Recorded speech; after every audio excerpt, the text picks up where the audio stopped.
What is up, everyone? This is another Wildcat review. Today we're going to be looking at Transformers Dark of the Moon Crankcase. And there he is, and we're just going to do another quick box review. Crankcase, Decepticon logo, MechTech weapon system, Transformers Dark of the Moon, Intermediate level 2, Christie type, backside, his bio, his blaster converts to a blade claw weapon, robot mode, alt mode, Chevy Suburban truck, me when I don't get my beauty sleep, more advertisement, General Motors official, tech data, see-through plastic, red triangle lion, and we're done. Let's bring in, here he is, Crankcase. Ooh, what an intimidating robot. So here he is, Crankcase, in all of his gas-guzzling glory. Call him Dreads, and you'll know after we transform him. One thing people don't realize about Crankcase that he's actually a triple threat. Considering he is a Chevy SUV, he is very spacious, he has plenty of legroom, and not only that, but he probably has cup holders somewhere in there. Don't take him lightly. All around, he is a dark jet black color tone, which actually I like. It really does represent a Decepticon looking figure. Very, very monotone, very uncolored, and I like it. I generally like it. And his paint apps prove that he's not really hiding from anyone. He's got these two Decepticon logos on each side of this door. He's got this giant MechTech claw right here, which we'll get to in a sec. And I mean, honestly, he is a giant SUV, and he is raised a little. Yeah, you can see he does have a little bit of a boost, more than an average SUV would have. But that's just Crankcase. That's Dreads for ya. Dreads man. I've decided he's going to have a Jamaican voice. He's got this MechTech gun / claw. When you pull the trigger, it does spring into action with a bunch of gears. Looking a little bit closer into his MechTech weapons, you can see there is a lot of gears running in and out throughout the gun. Little holes right there, little holes right there. So you push back on the claw and it launches this claw attack. And if you look close enough, when the claw is not out, there is a little gun, a little turret, what I'm assuming to be some sort of machine gun or SMG, but there's a little barrel right there, there's a little sights, and probably is going to be where he's looking down out of, so it's a first-person shooter. They definitely filled those detail gaps that were missing before. Finishing up Crankcase's, Dreadsman. That was the worst Jamaican accent I've ever heard in my life. Finishing up his paint apps, he does have these two sirens on each side. They are translucent, so yeah, you can see them. They're kind of a little bit lighter red, and bars on each side, so it's actually a really nice bonus. On the front of his car, you can see that little extension out on the hood of his car, and even on the grill of his car, you look really hard, you can actually see the Chevy logo. Though he does not have any classic or clever driver's plates, it is still worth it. He does have two little MechTech ports right beneath that front light bar. I'm a little bit surprised on how nice he rolls. The coating on his tires is a little bit of that hard plastic. One thing that I'm a little disappointed about was his color scheme, it being that really jet black, dark color tone where it picks up light, is that it is a fingerprint magnet. No matter what you do, you are going to get fingerprints on him. It's really going to be tedious. And some of the Voyagers are just ridiculously small looking. So I'm going to bring in Generations Blur. And for a sports car to just completely demolish a SUV it's a little weird to me. Now the very last thing I'm going to show you guys about Dreads that is the coolest and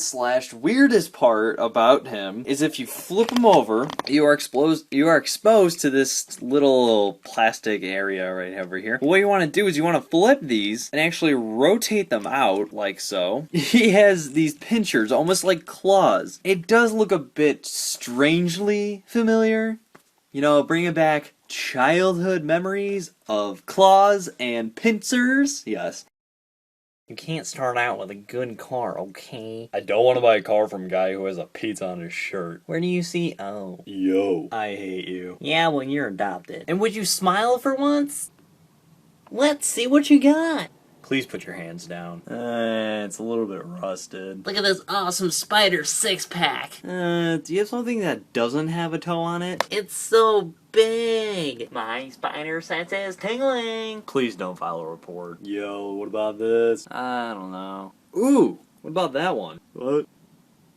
I don't even recognize this one. Come on, Dad, it's perfect. Even those claws at the bottom? Ooh. It moved on its own. I'll show you how man takes care of this. Yo, whatever you are, you got about 5 seconds to get out of here before I decide to get my...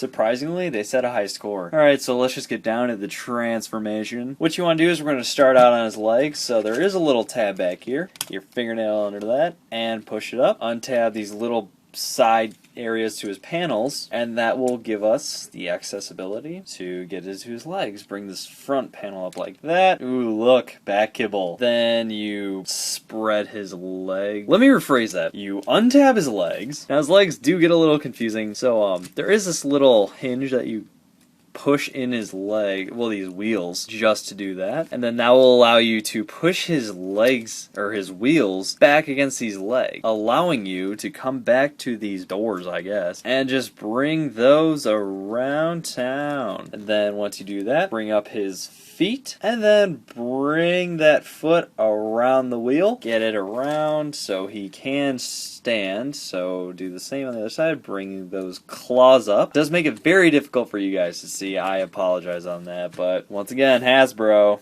thank you so much for that great color scheme. So yeah, that just forms his legs, just like that. He's going to be a little bit back heavy considering he has so much up here. So let's get to work on that. Grab these door handles.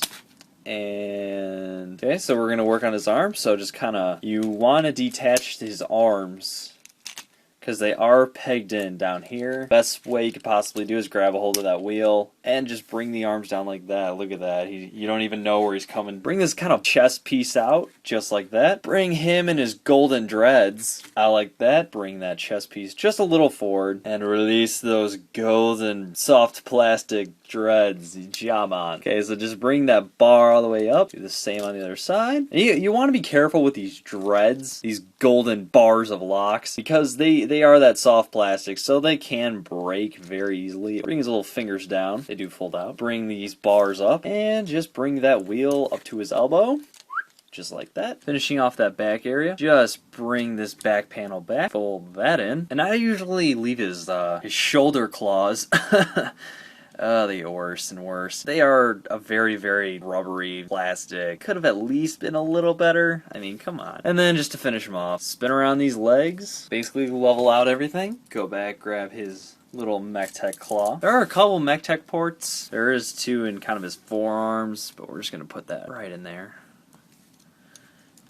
And there he is, Deluxe Crankcase. His head sculpt is pretty brutal looking. Definitely looks like a combination of Megatron and like a praying mantis. Yes, that is Crankcase. I would also like to mention, if you look close enough, that he has eye piping in all four of his eyes. So that's definitely a plus. He has so much more going on in detail when he's in his robot mode rather than his alt mode. You can see on his chest he has these metallic, almost looks like an M for some reason, maybe Megatron. And they really wanted to push that detail. You can see it looks like a symbol on his chest. Now going on to his hands, there are two versions of his hands. One is this version, where if you look on his middle finger, you can see there it does look like someone just chopped a little bit of it off. It's actually how it goes. It is the same on the other hand. And the other version of this figure is where he has a giant middle, almost clawed knife looking figure. Pretty rare, I guess. I don't think I care enough to have where I can flick you off and poke your eye out at the same time. His articulation's not bad. His head does move a little, but then again, those dreads do kind of get in the way, or his feet do fold, but they do not pivot. He's double jointed right here at the knee. There are two joints, one at the very bottom of his kneecap and one at the very top of his kneecap. And they do swivel, which is nice, and bend. They do the same on both legs, but they do not pivot. The waist does not move, so there is no waist movement at all. Elbows are on a ball joint, so they do spin around. And they do swivel. Elbow is on an elbow joint. And the fingers just kind of fold in. They're just kind of there for show. And really, that's about it. Besides these pinchers that can move and they do rotate around. So now Hasbro, you give a Transformer dreads. Golden barred dreads, nonetheless. And you still have all this back kibble. Come on. Come on. But I guess he's alright. Hunchback of Notre Dame. I'm just like all you other guys. I'm waiting for Leader Shockwave. Crankcase to Astounding Chaos. And there he is. Transformers Dark of the Moon Deluxe Crankcase. Take care, you guys.